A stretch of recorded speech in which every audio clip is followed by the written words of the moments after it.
Hello, my name is Patricio Padillo. I come from the Universidad de Monterrey. I am here to give you some tips that people have given me or teachers have given me that have really helped me better understand topics and certain themes in my academic curriculum. I believe these tips might help you better understand topics at school in general or university. And well, let's begin. First of all, I'd like to start with the classroom. When it comes to the classroom, a lot of people have told me, and I have come to the realization that coming pre-prepared to the classroom is the best way to come in. You don't have to, of course, but it's the most optimal way to do it. I find that a lot of people just tell me to read the book.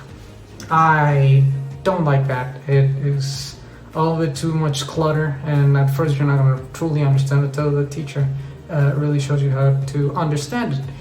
What I do, and what a lot of people have told me to do, is look at the part of the class you like. For me in economics, a lot of classes are either theory or mathematics, or a lot of them are both. And when it comes to mathematics, I sometimes have a hard time comprehending. I think everyone can relate to that. Maybe numbers don't speak to you as well as maybe the story of how the numbers came. So what they've told me is check the story of the formulas, how they come up there, how it came up, that formula works for that specific scenario. And I found that it opens my mind. It helps me receive the information easier. It makes the learning process a lot faster in my case, and it allows me to retain the information for longer because now I have context. We're going to talk about contextualization later, but it really allows me to get the best out of the class. It, I think, is one of the biggest tips that a teacher has given to me, and it might be very helpful to you. Of course, this is speaking strictly about classes that mainly involve, for example, theory and mathematics. When it comes to other classes, for example, that require you writing or speechcraft or problem solving, I believe that the best that a teacher can do and what you can do for a class like this is understand the topics, but that's obvious. What you really have to do is develop these skills. For example, writing. I have some problems writing essays myself, and I know a lot of people that do too. Well, the best thing you can do is start writing yourself, become a better writer, better at communicating with yourself when, making essays. So that way, you can get, your point across easier, your theses across better.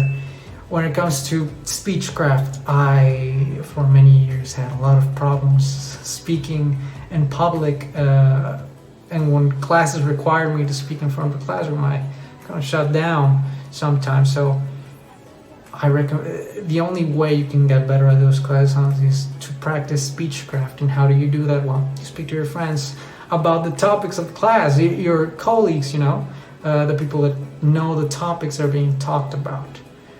Now, after all this learning, the day eventually comes, the exam. Oh, the great exam, where the teacher puts a paper in front of you and tells you to, at the best of your ability, fill it up. When it comes to taking exams, there are many tips out there. I think one of the most important ones to a person's academic success is how they study for it. I see a lot of people, well, not a lot of people, but some of my friends, that they can just study the night before and they get a very high grade, an exceedingly high grade. I can't do that. I am not that not that skillful at studying. What I have to do is something of a schedule. I schedule my my studying, as corny as that sounds. On a Monday, I'm going to study an hour of this and an hour of that. Like, you of course can change it. It's a very flexible model. But what I like to do is, study in pieces, because I sometimes struggle when it comes to attention span. I goof off and do things that I shouldn't be doing. I should be studying.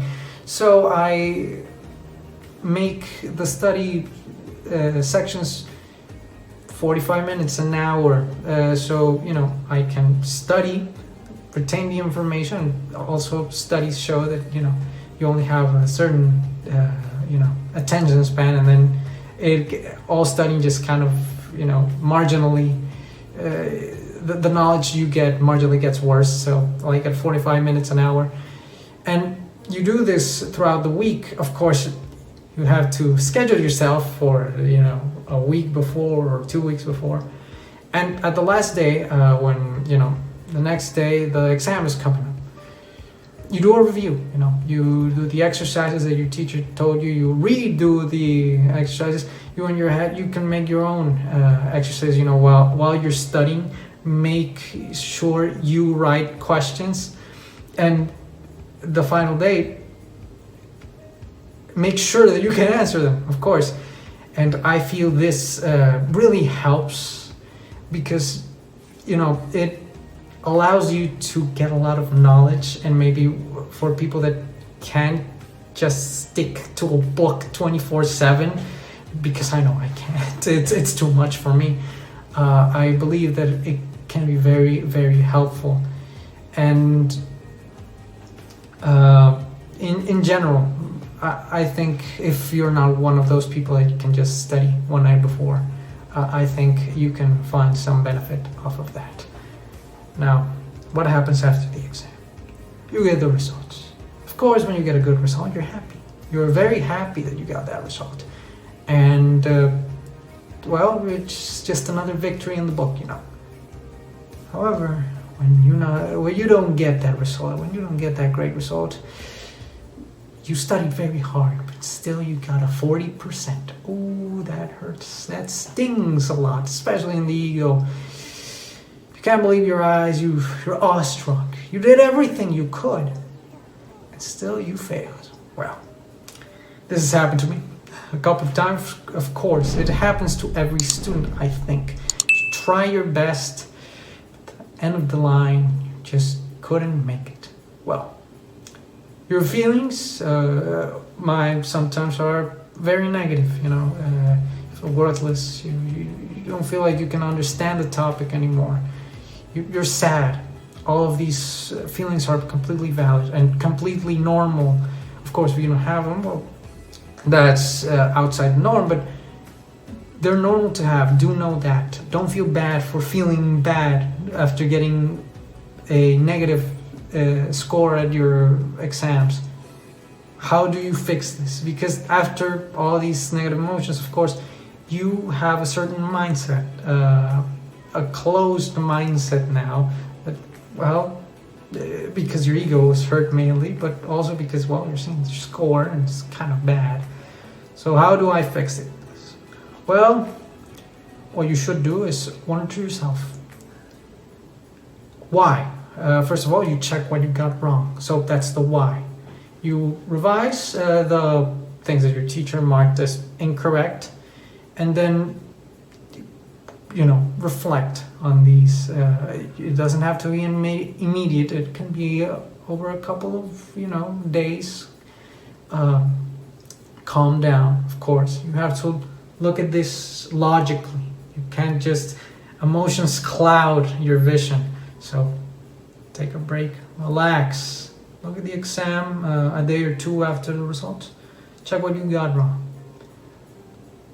You will more than likely, if you've studied quite a bit, realize that your mistakes were small. Like your mistakes were kind of dumb. It depends, of course, who you are, but when they're not, when you really did not understand what you wrote down, go for help.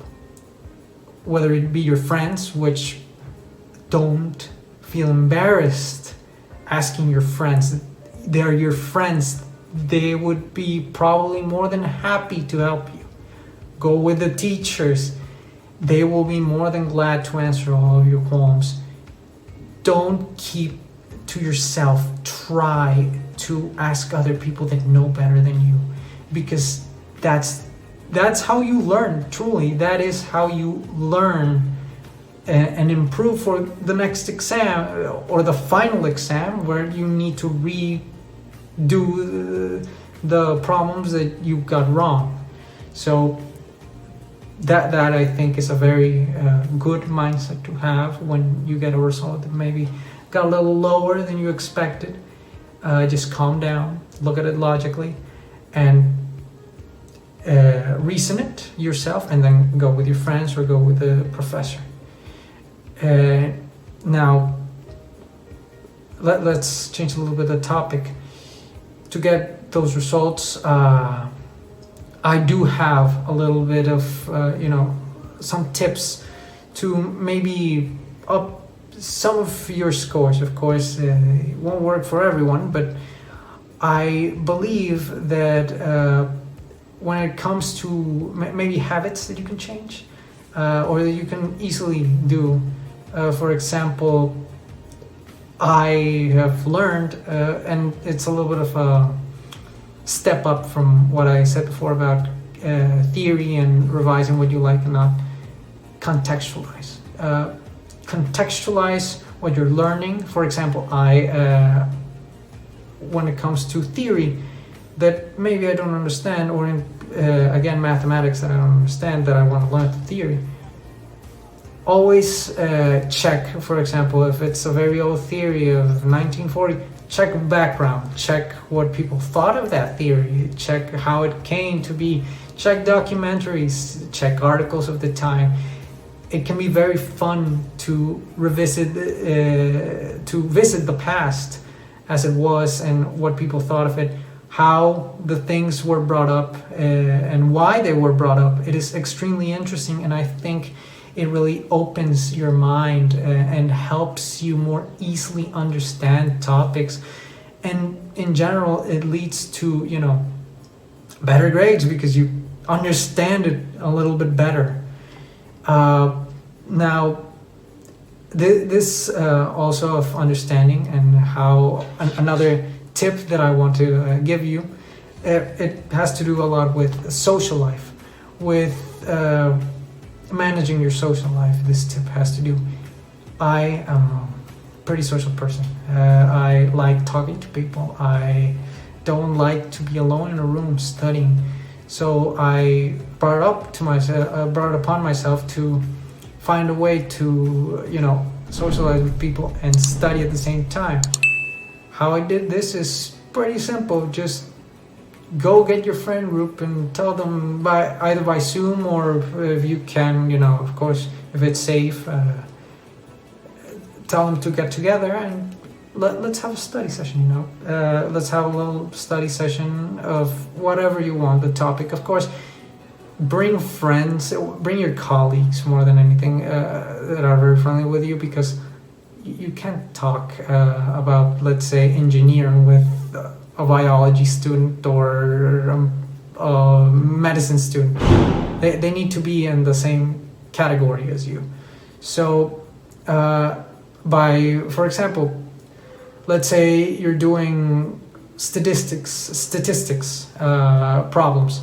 When you're doing them together, you can you all make one example, or he makes an example, you two make an example, you and a group make an example, you all do it, and you check them between yourselves, of course, if it's legal to do it, if it's academically legal, like if the teacher allows you to do it in teams, and you revise between, oh, I got this. When someone's wrong in a group, well, a lot of people, the probability of being wrong in a group is a lot lower. So maybe someone said, oh no, you're wrong because of this, this and that. And I find that is very valuable, and I experience a lot of learning through learning with my colleagues, because it's a very fun environment to be in, and it allows you to be, again, more open to understanding things.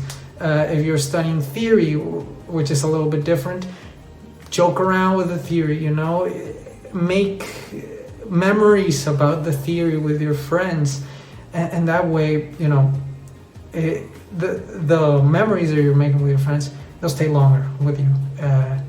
And I find that to be very helpful in the long run when it comes to academics. So those are the tips that I had for you. I hope you enjoyed them a lot. I hope that it can help you in the future. And well, I also I have used them for many years, and I think everyone can have a better time learning with these tips. So if you have any questions, of course, in the Q&A section, you can ask them to me.